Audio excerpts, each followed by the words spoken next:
Imagine standing in a dark, quiet cemetery on a chilly November night. The year is 1876, just 11 years after the assassination of Abraham Lincoln. In Springfield, Illinois, a group of men are gathering with a shovel, a hacksaw, and a plan. A plan to steal the body of the most beloved president in American history. This is not a ghost story. It's a true story. One of the strangest and most daring criminal plots in American history. And it came shockingly close to working. After Lincoln's assassination in 1865, his body was taken on a 2-week funeral train tour across the United States before finally being laid to rest in Springfield's Oak Ridge Cemetery. His tomb quickly became a national site of mourning.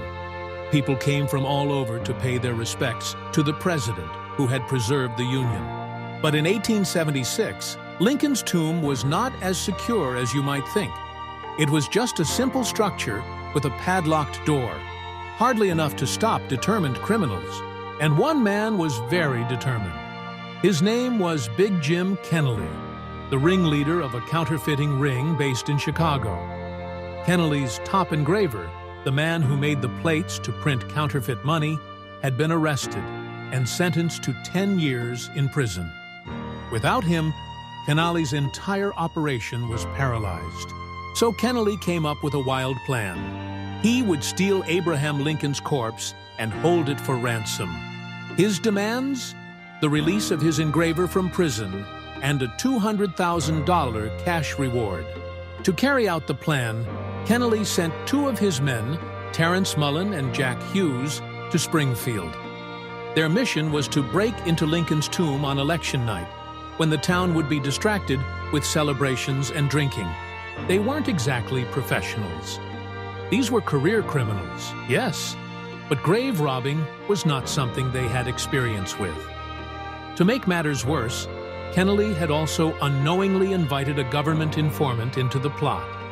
This informant was Louis Sweigels, a career criminal himself who was secretly working for the Secret Service. At the time, the Secret Service was not focused on presidential protection. That wouldn't happen until after McKinley's assassination. Instead, their main job was stopping counterfeiters, which made Sweigels the perfect man for the job. Sweigels pretended to be all in on the plan, gaining the trust of Mullen and Hughes. Then he reported every step of the plot to his Secret Service handler.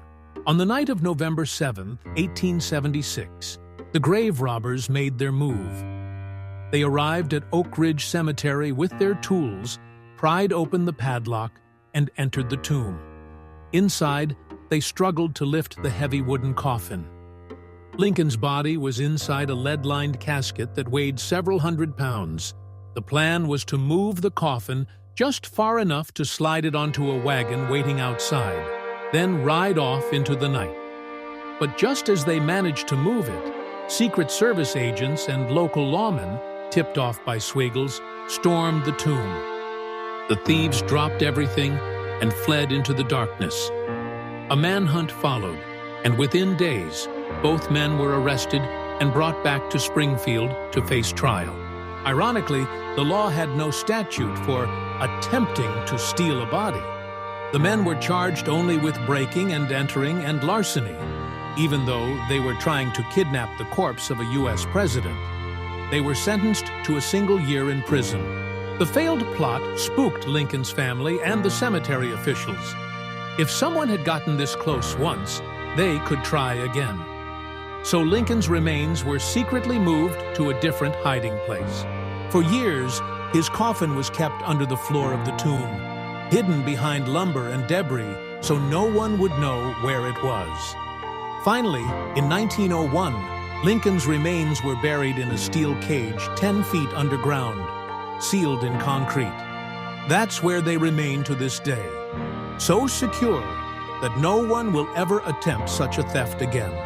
This strange episode is almost forgotten now, overshadowed by Lincoln's assassination and the Civil War.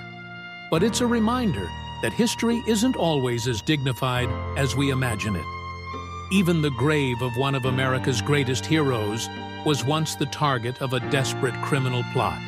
And if not for an undercover informant and a lucky raid on that cold November night, we might be telling a very different story today, one where the body of Abraham Lincoln simply vanished into the night.